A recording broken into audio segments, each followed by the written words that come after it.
In this video, we're going to introduce the exponential function and discuss some features of its graph. The exponential function has the form f of x is equal to b to the power of x, where b, the base, is greater than 0. Now, b is not a variable per se, it's a parameter that's going to affect the steepness of the graph. By changing b, for example here, by changing the base from 2 to 3 to 10, we'll change some features of the graph, but not others. They'll all be versions of the exponential function, and we'll see shortly how they compare. So to do that, let's fill in the first column in this table of values.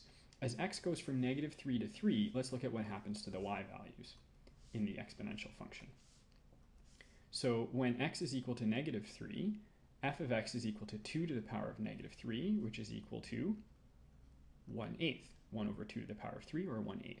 So pause the video now and complete a table of values like this for f of x is equal to 2 to the power of x, and plot it on a Cartesian plane so that you can see what the graph looks like. Okay, if you've done that, you should have something that looks like this. You see values going from 1/8 up to 8 as x goes from -3 to +3, and you see a curve looking somewhat like this. This is called an exponential curve. Let's look at a few features here. As we move to the right one, the y values in each case are doubling. They're going up by a factor of 2, which is the base.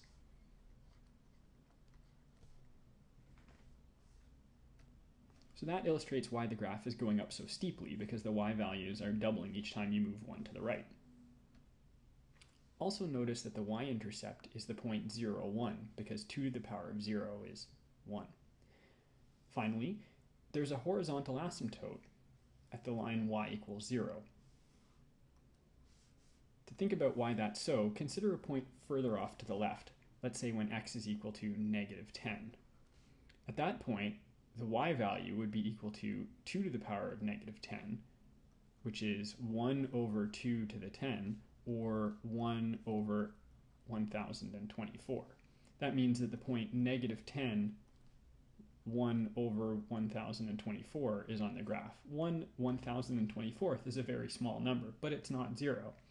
As you make this number more and more negative, this number, the y value, will get smaller and smaller, approaching 0, but never reaching it. So there's a horizontal asymptote at the line y equals 0.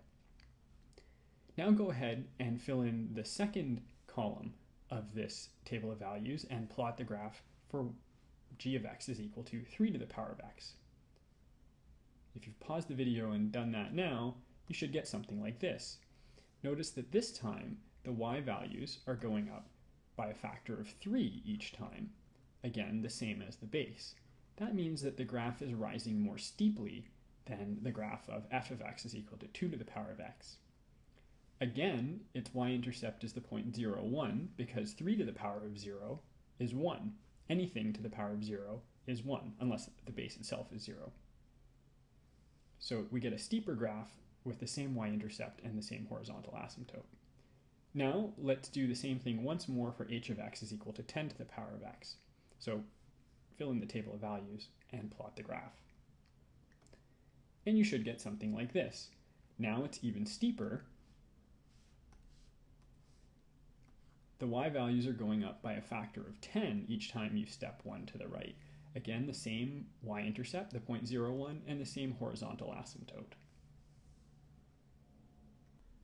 So in general then, for the function f of x is equal to b to the power of x, the domain is x can be any real number, whereas the range is y is an element of real numbers such that y is greater than 0, but not equal to.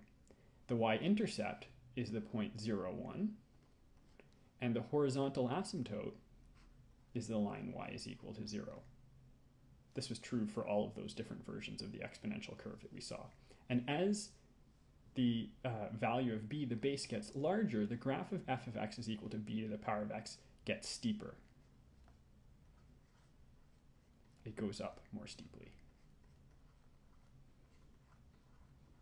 So that's an overview of the exponential function.